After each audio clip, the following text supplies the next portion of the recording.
Bonjour mes chers frères, que la paix de notre Seigneur Jésus soit maintenant sur vous et sur toute votre maison. Amen, je suis le pasteur Antoine Junior.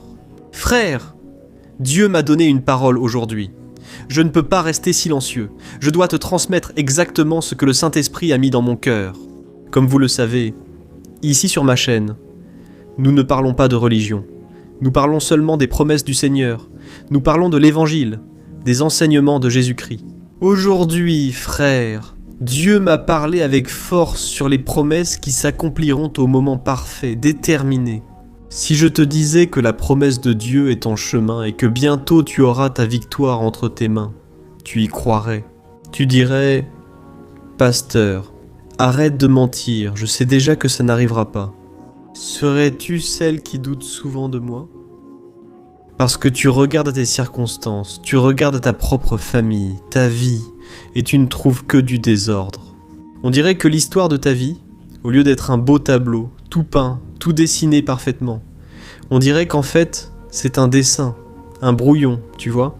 Un brouillon tout en désordre, plein de choses qui ont été effacées, corrigées. Tu ne sais même plus si tu y crois ou pas. Je sais que je parle au cœur de beaucoup. Peut-être attends-tu le miracle d'un enfant pour lequel tu as tant prié sans résultat. Tu traverses peut-être une période difficile financièrement. Tu ne crois pas qu'un jour tu pourras avoir tes propres affaires, obtenir les biens matériels dont tu rêves tant. Ou peut-être que tu es ici en train de m'écouter. Et tu ne te trouves jamais digne de l'amour de Dieu. Parce que tu as déjà tellement fauté dans la vie. Tu as déjà tellement échoué que tu penses qu'il n'y a plus rien à faire. Frère, je vais parler de mon expérience. Pendant longtemps, j'ai cru que Dieu ne ferait rien pour moi, car je lui ai manqué de respect, même en connaissant la parole. Parfois, je me suis engagé dans des relations où je n'aurais pas dû. J'ai fait des choses qui ont déplu au Seigneur. Et je pensais alors que mes échecs avaient déjà annulé tout ce que Dieu avait pour ma vie. Mais je suis ici aujourd'hui pour te dire une chose. Comme Dieu réalise ses promesses au bon moment dans ma vie, il le fera aussi dans la tienne. Amen. Ce n'est pas une phrase toute faite, ni une formule pour te remonter le moral. Ce n'est pas ça. Je vais te parler aujourd'hui ici d'une vérité qui est arrivée à 2 femmes de la Bible. Tu seras impressionné de voir combien Dieu est parfait et merveilleux, frère. Je sens au fond de moi que c'est ce que Dieu a mis dans mon cœur. C'est que beaucoup d'entre vous sont à un pas de vivre le surnaturel. D'ailleurs, vous vivez déjà le surnaturel. Parce qu'il n'est pas possible que quelqu'un comme toi soit ici aujourd'hui debout, en train d'écouter une parole de Dieu. Ceci est déjà un miracle. Tu es d'accord ? Tu n'étais pas censé être ici avec tout ce que tu as traversé dernièrement. Toutes ces turbulences, n'est-ce pas ? Donc, rien que par cela, je peux déjà voir que Dieu est dans ta vie. Mais la bonne nouvelle, c'est qu'il y a encore beaucoup plus à venir. Alléluia quand tu recevras ton miracle. Je crois que Dieu n'a pas mis ce message dans mon cœur par hasard. Et au moment où tu recevras ton miracle, tu seras comme les gens du psaume 126, qui dit que lorsque Dieu a restauré leur sort, ils étaient comme ceux qui rêvent. Amen, gloire à Dieu. Le sentiment qui va venir dans ton cœur, regarde, ce sera un sentiment de beaucoup de gratitude, beaucoup de larmes, mais pas de pleurs, pas de tristesse, des larmes de gratitude, parce que tu vas voir l'accomplissement des promesses de Dieu dans ta vie. Alléluia. Tu te souviens du peuple qui était prisonnier comme esclave entre les mains de Pharaon, et que Dieu a utilisé Moïse pour libérer ce peuple. Tu te rappelles quand ils ont traversé la mer Rouge et ont été libérés de l'oppression de Pharaon. La Bible raconte que la sœur de Moïse, Myriam, a pris un tambourin, elle a commencé à chanter et à danser, et tout le peuple s'est réjoui. Frères, parce que c'était la plus grande délivrance de l'histoire de l'humanité. D'ailleurs, la plus grande délivrance a été que Jésus soit mort sur la croix pour nous, n'est-ce pas ? Mais mes frères, ce miracle de l'ouverture de la mer Rouge, la délivrance des mains de Pharaon, c'est pour nous montrer la puissance de notre Dieu. Au moment voulu, il ouvrira la mer devant toi. Et qui sait si c'est aujourd'hui ? Qui sait si c'est aujourd'hui que Dieu t'apporte un nouveau chemin, qu'il te donne la sagesse pour résoudre cette situation ? Qui sait si c'est aujourd'hui qu'une affaire en justice se résout, n'est-ce pas ? Dieu peut tout faire, mes frères. J'ai déjà reçu plusieurs témoignages de personnes qui, pendant le moment de prière ici, Tout à coup, la personne a reçu un appel ce même jour et les portes se sont ouvertes. Regardez, il existe d'innombrables témoignages pour la gloire de Dieu. Père, ce n'est pas à mon mérite. Tout cela parce que cette œuvre ici, mes frères, elle vient du cœur de Dieu. Ce n'est pas quelque chose qui est venu de mon cœur. Et vous êtes ici aujourd'hui aussi. Ce n'est pas juste parce que vous avez cliqué, mais si un ami ou un proche vous l'a envoyé. Peu importe comment cela s'est passé, Dieu a un but dans ta vie, et tu n'es pas arrivé ici par hasard. Ce message va beaucoup parler à ton cœur. Amen, commençons tout de suite. Je veux juste te demander quelque chose rapidement, d'accord ? Il te suffit de cliquer sur le bouton s'abonner, qui se trouve ici sous la vidéo, et à côté une petite cloche va apparaître. Clique dessus et sélectionne l'option Toutes. Chaque matin et soir, je t'aiderai dans ta marche avec Dieu par la prière, au nom de Jésus. Alléluia. Alors, frères, combien de fois nous sommes-nous sentis incapables à cause d'une erreur dans notre vie ? Combien de fois avons-nous regardé à la promesse de Dieu et avons-nous pensé ainsi ? Ah, j'ai déjà trop tardé, j'ai déjà tellement échoué, j'ai déjà douté, je pense que j'ai perdu, ou alors je pense que j'ai déjà tellement failli. Je suis sorti du parcours et maintenant mon histoire est incomplète, elle ne va pas bien se terminer. Frère, tu sais quel est notre problème ? On a cette manie de mesurer la fidélité de Dieu par notre propre capacité. Si on réussit, on pense qu'on est plus proche de la bénédiction. Si on se trompe, on a l'impression que la bénédiction s'est éloignée de nous. La parole de Dieu aujourd'hui vient briser cette façon de penser. Gloire à Dieu. Je suis heureux, frère, car en parlant des promesses de Dieu, j'ai déjà connu de nombreux hauts et bas. Comme je te l'ai dit, à un moment, j'ai cru que rien ne se réaliserait. J'ai pensé avoir fait une grosse erreur et que, pour cela, Dieu n'agirait pas. Mais la grande vérité, c'est qu'aujourd'hui, je suis ici pour te dire que Dieu est fidèle. Gloire à Dieu. Il est très fidèle, frère. Et tu vas voir aujourd'hui sa fidélité dans ta vie. Parce que s'il a mis dans mon cœur de partager cette parole, c'est parce qu'il veut justement te parler de ce domaine de ta vie. Cette tristesse qui envahit ton cœur quand tu te crois trop défaillant et sans solution, c'est justement ce que Dieu veut t'enlever. Il va te donner de l'espoir, et nous allons prier bientôt. Je veux vraiment prier pour toi aujourd'hui, alors reste sur la vidéo. Frère, je vais vous raconter l'histoire d'une femme nommée Sarah. Je sais que tu connais ce couple, Abraham, mais peut-être que tu ne connais pas certains détails. Et je vais te prouver aujourd'hui que Dieu, il est le maître du temps, il sait exactement comment faire arriver les choses. Tu te souviens de l'histoire de Joseph ? Il a reçu une promesse de Dieu quand il était jeune, et il a passé toute son adolescence à être puni, à être persécuté, à être humilié. Il a été emprisonné injustement. Je suis sûr qu'il a eu beaucoup de doutes dans sa tête, beaucoup de peur, beaucoup d'incertitudes.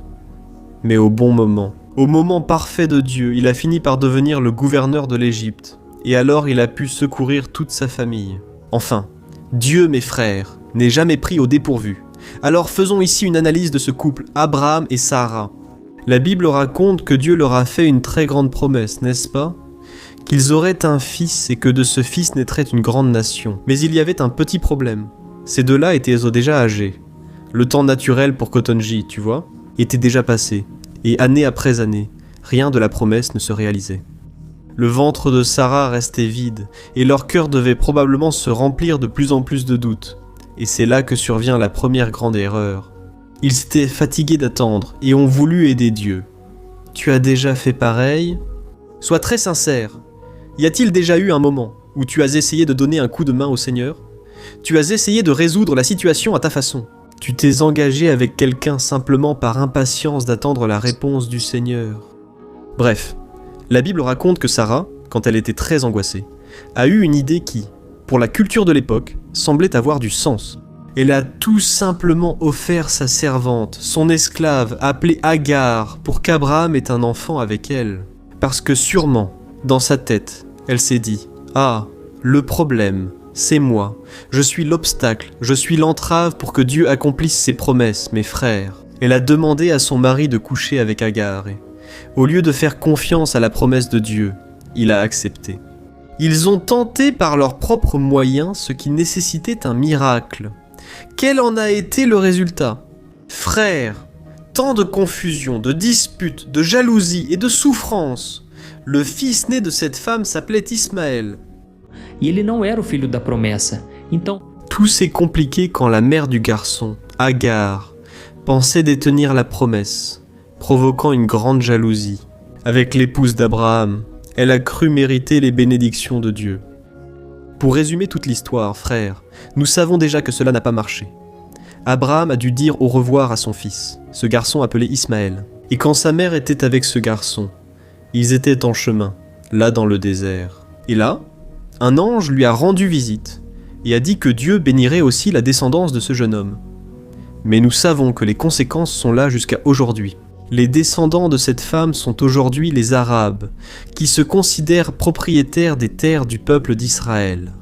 Alors, les Juifs et les Arabes se retrouvent souvent en conflit, en guerre, et nous savons que tout a commencé à cause d'une désobéissance. Peut-être penses-tu, pasteur, mon erreur était grave. J'ai pris une décision hâtive et me suis engagé avec la mauvaise personne. J'ai voulu faire à ma manière et j'ai échoué. Comment Dieu peut-il réparer cela ? Pasteur, je comprends frère, je sais. Ce n'est pas facile de croire que Dieu peut rassembler tous les morceaux, tous les fragments qui se sont brisés en chemin. Mais frère, il y a une merveilleuse promesse de Dieu. Dans Romains 8,28, vous connaissez sûrement ce verset disant que Dieu fait que tout arrive. Concourent ensemble au bien de ceux qui aiment Dieu et qui ont été appelés selon son dessein. La Bible dit dans l'original que Dieu fait tout coopérer pour le bien. Vous savez ce que j'en comprends, que Dieu, il assemble toutes les pièces, il rassemble le puzzle, toutes les pièces qui n'ont pas fonctionné dans ta vie, toutes les erreurs, les réussites, et il fait tout concourir à ton bien. Amen. Alors, je veux que tu sache que, même après cette énorme erreur que tu as commise, le plan de Dieu n'a pas été annulé. Je vais te le prouver tout de suite. Mais continuons ici avec l'histoire d'Abraham, parce que des années plus tard, quand Abraham avait déjà 100 ans et Sarah en avait 90, la Bible dit que Dieu lui est apparu de nouveau et a confirmé la promesse à travers des anges, et l'ange a alors parlé à Abraham. Dans 1 an, ta femme Sarah aura un fils, mes frères. À ce moment, Sarah a entendu cela depuis la tente, derrière la porte. La Bible dit qu'elle a commencé à rire sans s'arrêter. Mais ce n'était pas un rire de joie. C'était un rire de quelqu'un qui n'y croyait plus. Un rire amer, de quelqu'un qui avait déjà abandonné, tu vois. C'était comme si elle disait « Dieu, tu te moques de moi, ce n'est pas possible, tu ne vois pas mon âge. C'est impossible, mes frères. » Alors ici, on voit que toutes les personnes que Dieu choisit, il les choisit.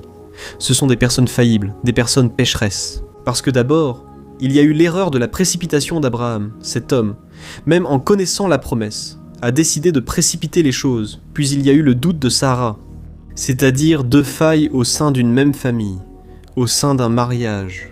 Logiquement, Dieu aurait annulé ses plans et n'aurait pas fait de promesses à des personnes si pécheresses. Réfléchissez-y avec moi. Il avait déjà suffisamment fauté, n'est-ce pas ? Et maintenant, il doutait encore de lui. Ah, Dieu aurait certainement pu annuler cette promesse. Mais loué soit Dieu, il n'agit pas ainsi. Il connaît notre structure, il sait que nous sommes poussière. Voyez ce que dit la Bible. Frères, dans la Genèse 21 versets 1 et 2, faites bien attention à ce détail. Écoutez bien, il est dit, ainsi, le Seigneur a été bienveillant envers Sarah, comme il l'avait dit, et il a accompli tout ce qu'il avait promis. Elle est tombée enceinte et a donné naissance à un garçon pour Abraham, dans sa vieillesse. Cela s'est produit au moment prévu, exactement comme Dieu l'avait promis. Amen, voyez frères, Dieu répète ici sa parole pour nous, hein ? Cela s'est produit au moment prévu, exactement comme Dieu l'avait promis. Autrement dit, le temps n'a pas été retardé à cause d'eux. na pressa de Abraão, o tempo não foi Annulé à cause du doute de Sarah. Leur erreur n'a pas changé le calendrier de Dieu. Alléluia. Et savez-vous pourquoi ? Dieu, mes frères, dans sa sagesse et souveraineté infinie. Il avait déjà compté même leurs échecs dans son plan parfait. La promesse ne dépendait pas de leur perfection, mais de la fidélité du Seigneur. Alors, il n'attendait pas qu'il soit parfait pour agir. Dieu attendait seulement le moment parfait qu'il avait lui-même déjà fixé. Amen. Peut-être es-tu ici à m'écouter et tu te rappelles combien de fois tu as cru que les promesses de Dieu seraient retardées. Elles mettront du temps à entrer dans ta vie, car tu as fait des erreurs en chemin. Mais ici, il est dit que, au moment voulu, tout s'est passé comme Dieu l'avait promis. Alléluia. Si tu savais ce que Dieu prépare pour toi, tu rendrais déjà gloire à Dieu, tu comprends? Si possible, commente « Dieu me parle ». Cela va encourager d'autres personnes à vouloir continuer à écouter ici aussi. D'accord, frère, nous allons continuer, et je vais prier dans un instant. Mais je ne pouvais pas m'empêcher de raconter ici un témoignage miraculeux, merveilleux aussi dans la vie d'une autre femme. C'est l'histoire d'une femme qui a vécu à l'époque du prophète Élisée. Laisse-moi t'expliquer rapidement.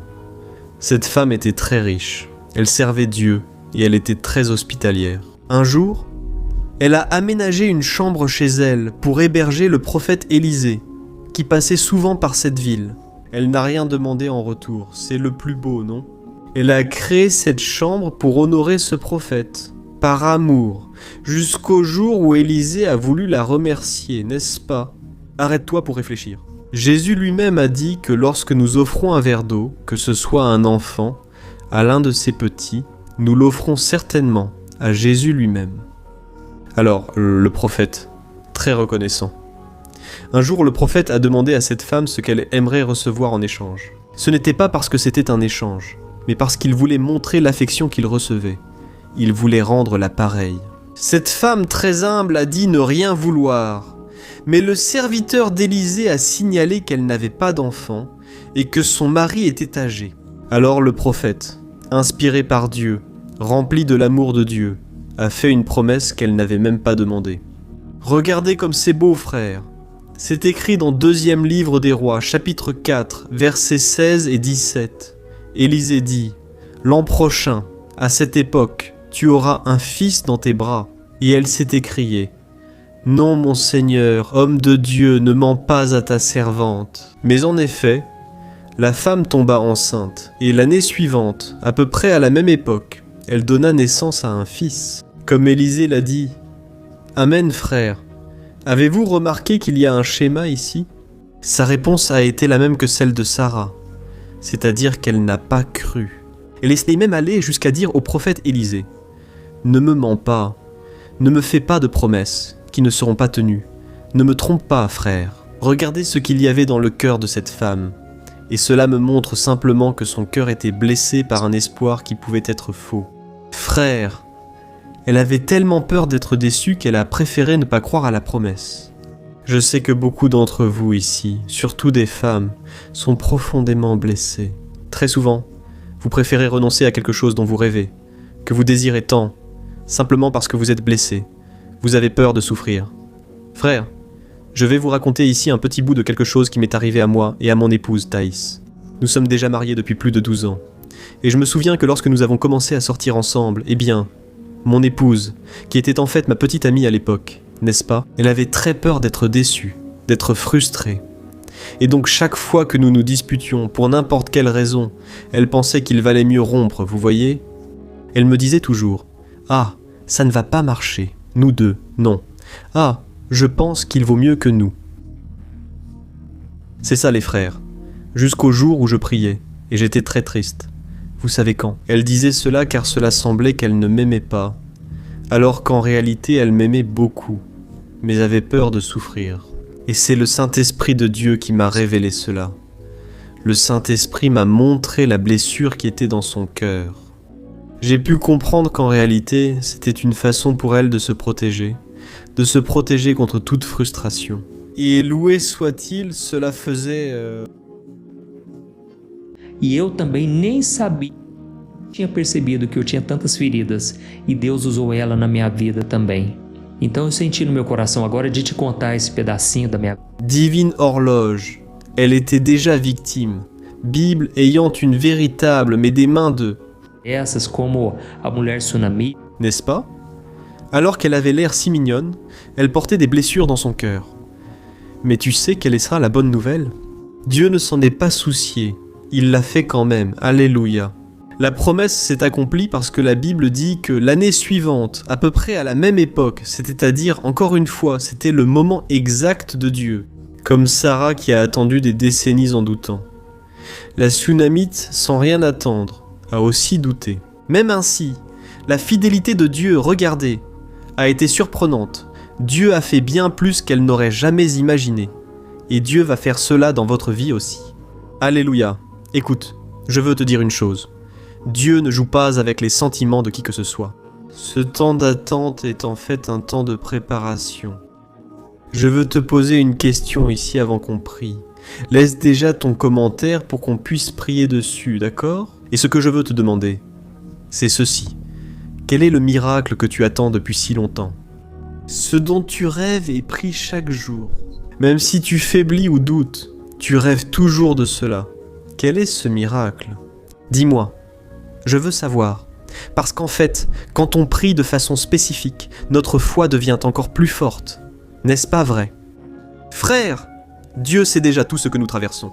Mais je crois que lorsque tu exprimes, lorsque tu mets dehors, lorsque tu exposes ta douleur, ta demande, ta souffrance et même ta gratitude, cela renforce beaucoup ta foi. Je crois que la promesse de Dieu est en chemin. Il suffit que tu continues à persévérer. Ne regarde pas les circonstances, ne désespère pas, car Dieu regarde à l'intérieur de toi. Il veut trouver la foi, la gratitude et la patience. Amen, alléluia. Alors nous allons prier maintenant. Je veux que tu écrives ta demande là. Et à la fin de la prière, s'il te plaît, n'oublie pas de partager. Regarde, il y a beaucoup de gens, frères et sœurs, qui ont besoin d'entendre une parole, qui ont besoin d'espérer que pour eux aussi, ça va marcher. Et rien de mieux que la parole de Dieu pour nous apporter ce courage, cet encouragement. N'est-ce pas ? Alors, ferme les yeux, et je veux prier avec toi. Invoquons celui qui est puissant pour faire infiniment plus. Alléluia Seigneur, mon Dieu et mon Père, nous voulons te remercier pour notre vie.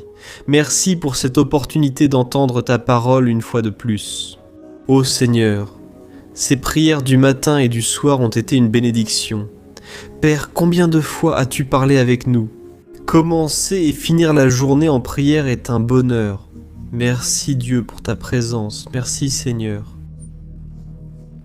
Nous ne serions pas ici si ce n'était pas pour ta fidélité. Nous aurions abandonné depuis longtemps. Père, je crois que ta fidélité ne dépend pas de nous. Elle dépend de qui tu es. Tu es un Dieu qui ne ment pas, un Dieu qui ne faillit pas. Merci Seigneur, car même infidèle, tu restes fidèle, comme le dit ta parole. Ô mon Père, au nom de Jésus, je veux aussi te demander pardon pour toutes les fois où nous avons douté de ta puissance, tout comme la femme sunamite. Pardonne Seigneur, parce que bien souvent nous rions. Mais ce n'est pas un rire de joie, c'est un rire de doute, de sarcasme, un rire de quelqu'un qui ne croit plus. Et combien de fois sommes-nous nous-mêmes la cause de cette frustration ? Nous choisissons la force, ce qui augmente la confusion, la douleur et la souffrance. Pardonne Seigneur notre précipitation, impatience, entêtement et notre désir que tout se fasse à notre façon et rythme. Ô Esprit Saint, visite le cœur de chaque fils et fille qui prie avec moi. Certains ici, Seigneur, sont fatigués d'attendre. Elles regardent leurs erreurs du passé, et se sentant incapables, l'ennemi vient leur souffler à l'oreille, disant que tout est fini, qu'elles ont perdu leur chance, que la promesse du Seigneur a été annulée. Mais au nom de Jésus, que tout mensonge du diable tombe à terre. Maintenant, ta parole dit que ton temps est parfait, et nous croyons en ta parole. Alléluia. Je réprimande maintenant tout esprit d'anxiété qui a volé la paix de tes enfants. Cette agonie dans la poitrine, cette inquiétude pour l'avenir, cette angoisse de voir que rien ne se passe. Seigneur, remplace cette anxiété, Père, par la paix qui apaise l'âme. Brise, mon Dieu, les chaînes du doute et de la culpabilité, tout ce qui retient tes enfants dans le passé. Je présente devant toi maintenant la vie sentimentale de cette femme, de cet homme, la promesse d'un mariage béni, la restauration de leur foyer. Ô mon Père, même si cela semble impossible, nous déclarons qu'au moment voulu, le Seigneur agira. Et s'il y a quelque chose qui dépend de nous, ô Père, que le Seigneur nous montre où nous pouvons réparer, où nous pouvons nous aligner, où nous pouvons restaurer. Ô mon Père, je présente aussi devant toi la vie financière, les portes d'emploi qui sont fermées, les dettes qui se sont accumulées. Ô Seigneur, tu es le Dieu de la provision. Je crois qu'au moment voulu, les portes s'ouvriront, les écluses du ciel s'ouvriront sur nous. Je présente aussi, Seigneur, la santé de ces personnes, ce diagnostic médical défavorable, cette maladie qui ne passe pas. Ô Seigneur, tu es le Dieu qui guérit, et au moment voulu, le miracle arrivera. Alléluia, fortifie ton peuple, mon Dieu. Combien de personnes ont maintenant besoin d'un secours, d'un soulagement? Ce sont des milliers et des milliers de commentaires. Seigneur, je n'arrive pas à tout lire, mais je crois que tu connais chaque demande, chaque démonstration de foi, chaque espoir qui est écrit dans ces commentaires. Au nom de Jésus. Et toi, mon cher, ma chère, qui n'a pas encore remis ta vie à Jésus-Christ, il est l'accomplissement de la plus grande de toutes les promesses, celle de la vie éternelle. Et Dieu n'a pas attendu que tu sois parfait pour t'aimer, non. Il t'aime, et il a envoyé Jésus pour mourir pour toi, avec toutes tes faiblesses. Si tu veux recevoir cet amour, ce salut, et vivre au ciel après ta mort, prie avec moi. Je vais dire des mots.